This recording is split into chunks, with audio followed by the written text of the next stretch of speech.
কোন মেয়ে যদি পিতামাতার অবাধ্য হয়ে গিয়ে বিয়ে করে এবং পিতা রাগান্বিত হয়ে ত্যায্য করে, তবে তা জায়েজ হবে কিনা? উক্ত কন্যাকে সম্পদ হতে বঞ্চিত করা হয়েছে, বর্তমানে পিতা মৃত, এখন ভাইদের করণীয় কি সম্পদ ও সম্পর্কের ব্যাপারে?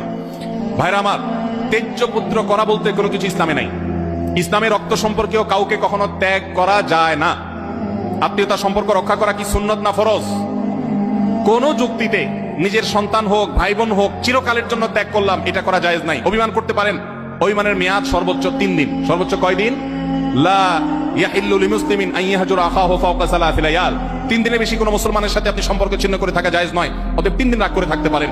এরপর আস্তে আস্তে আপনি কথা বেশি না, আবার একটু একটু বলেন, একটু অভিমান করে থাকেন শাসনের নিয়তে, তাকে কথা না বলে থাকলেন, সেটা করতে পারেন। কিন্তু ত্যায্য করে দিলেন, সম্পদ থেকে বঞ্চিত করলেন, এ অধিকার নাই। যত বড় অন্যায় করে সে অন্যায় করলে আল্লাহর কাছে দায়ী হবে, তাই বলে আপনি সম্পদ থেকে বঞ্চিত করতে পারেন না। কোন বাবা যদি এটা করে যান, তার মৃত্যুর পর সন্তান ছেলেরা যারা আছেন, তারা মেয়েকে বাবা বঞ্চিত করলেও ওই সম্পদে মেয়ের যতটুকু হক আছে ততটুকু মেয়েকে ফেরত দিতে হবে, না হলে এই ভাইরাও কিন্তু গুনাহগার।